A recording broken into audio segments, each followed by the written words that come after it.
The U.S. Army's tactical missile system is the gold standard for modern precision strike artillery.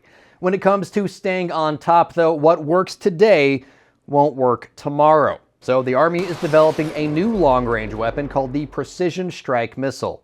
Like the Atacms they are replacing, PrSMs are ground-launched tactical ballistic missiles. The Army says the new missile just marked another major milestone in its development, successfully completing what's called the Minimum Short-Range Qualification Test.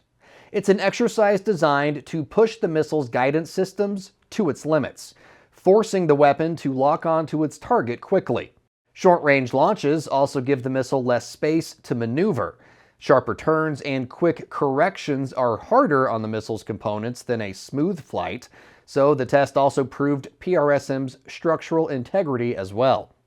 The PrSM shares some similarities to the missile it's replacing, but it marks a significant step forward for the Army's long-range precision fires program.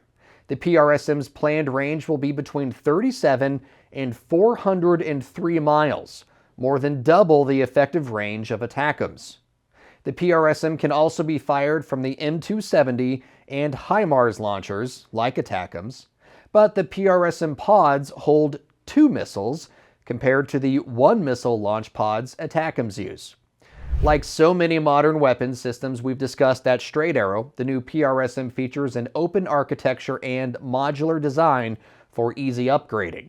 The Army says the initial tranche of PrSMs will be armed with an optimized unitary warhead designed to achieve, quote, the same effects as Atacms. PrSM also complies with the U.S.'s cluster munitions policies. After some more testing, the Army says it plans to equip the PrSM with what it calls enhanced lethality payloads as well.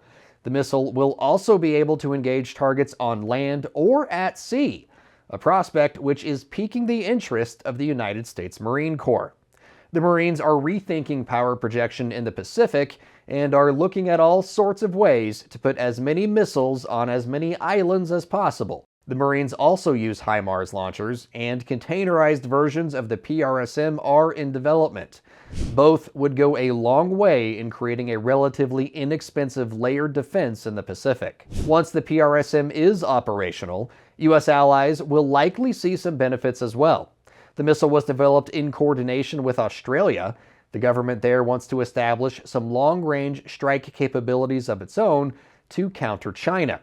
It's likely Ukraine is also anxiously awaiting the PrSM's arrival, but not because its armed forces will get any of the missiles. No, once the PrSM is deployed, many military analysts say the U.S. won't need its stockpile of Atacms anymore. Ukraine, on the other hand, could use every long-range weapon it can get.